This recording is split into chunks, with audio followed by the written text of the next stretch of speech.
Hi everyone, welcome to Mr. Harvey's Helpful Hits, and today we're going to be looking at bus stop division with some leftover Easter treats.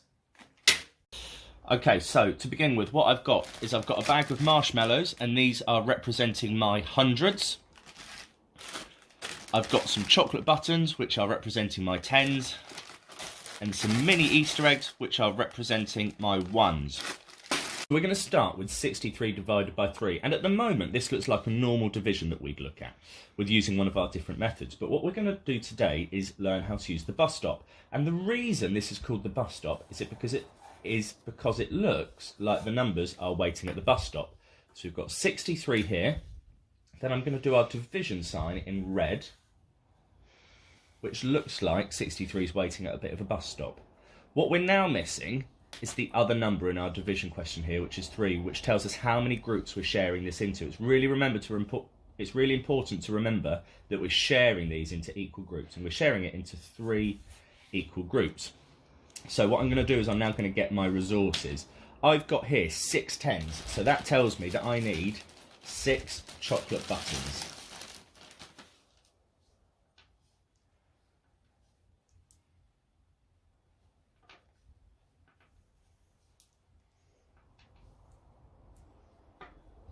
I've also got 3 units, and I know that that means I need 3 of my mini Easter eggs. So, as we always say, the language around the maths is really important, and what this is actually telling us is not 63 divided by 3, but 63 shared into 3 equal groups. So I'm going to start with my tens, so I'm going to look at these chocolate button tens, and I'm going to look at this and say, can I split my 6 chocolate buttons into 3 equal groups?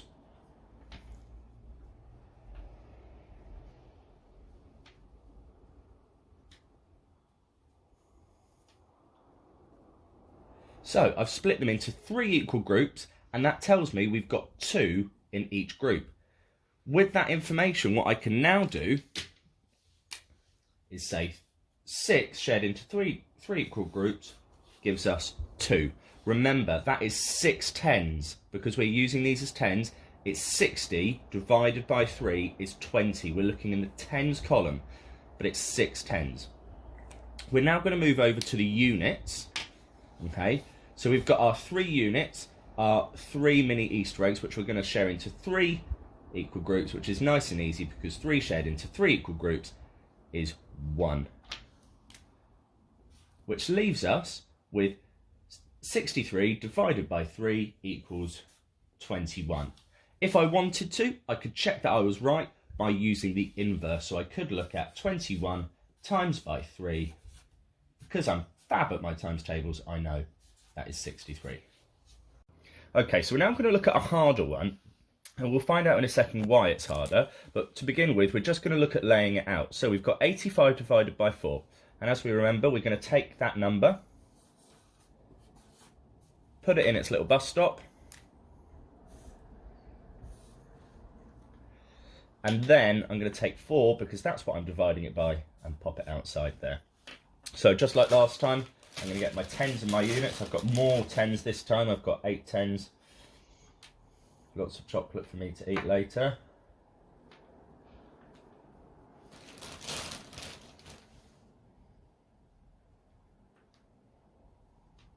And I've got 5 units.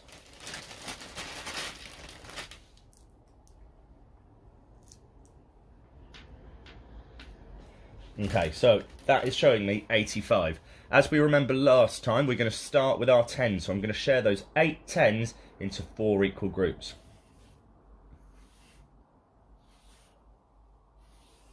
So that was nice and easy. 8 shared into 4 equal groups is 2. So my 2 can go there. Okay, some of you might have spotted what's trickier about this one now, because now we're going to move on to our 1s. So we're looking at 5 here, and we're going to share our 5 into 4 equal groups.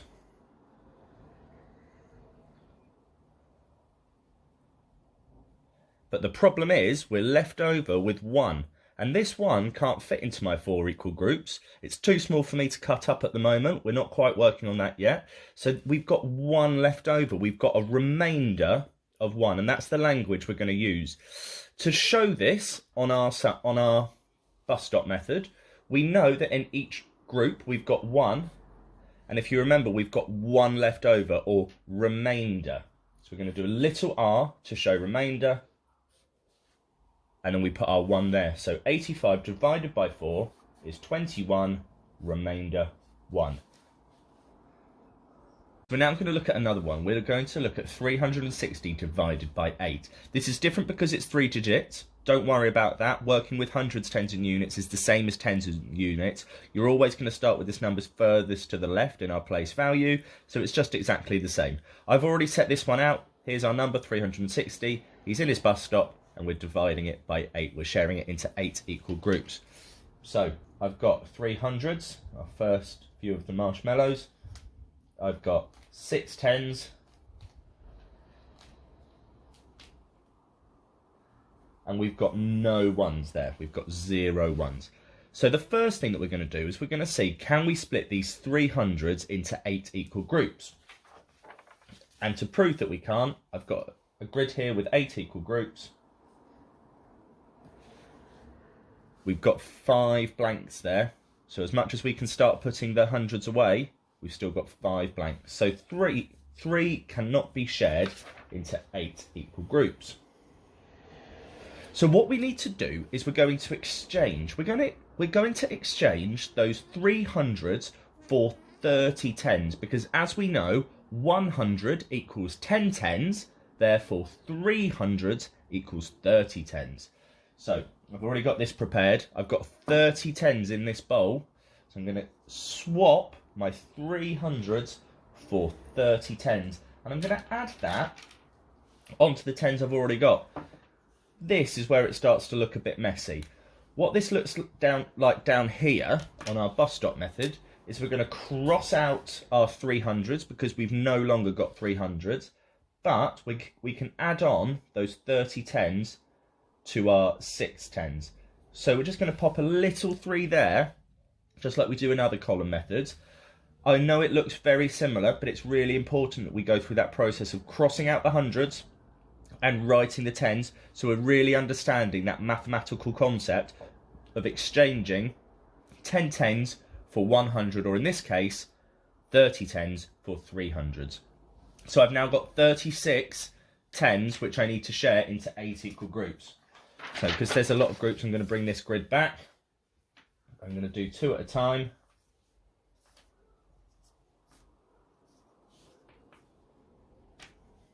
It's going well so far. I'm going to do 2 at a time again. Some of you who know your times tables, maybe your 8s, maybe your 4s, have figured this out already, that we can count up an 8. We can get 8, 16, 24, and then 32. So if we look at what we've got left over here, I've split them into equal groups of 8 as much as I can, but I've got 4 left over, and 4 will not split into our 8 equal groups. So as we did last time, we're going to have to think about that as a remainder, but at the moment we're still only in our tens column, so this is where it gets a bit different. We've got 4 in each group, so that goes above our tens column, because that's how we've managed to split our tens, okay? But we've got that remainder 4. I'm not going to put my remainder 4 there this time. I'm going to do just like when we did our exchanging. I'm going to have to exchange these 4 tens. So I'm going to exchange these 4 tens for 40 units. Okay, I'm going to get rid of those, get rid of all of that, and I can exchange that for 40 units, which I have prepared in this little bowl. So we've got our 40 units here. We have to share it into 8 equal groups, and some of you will be working that out already because you know your 8 times table, or you know your 5 times table, because 40 shared into 8 equal groups is of course 5.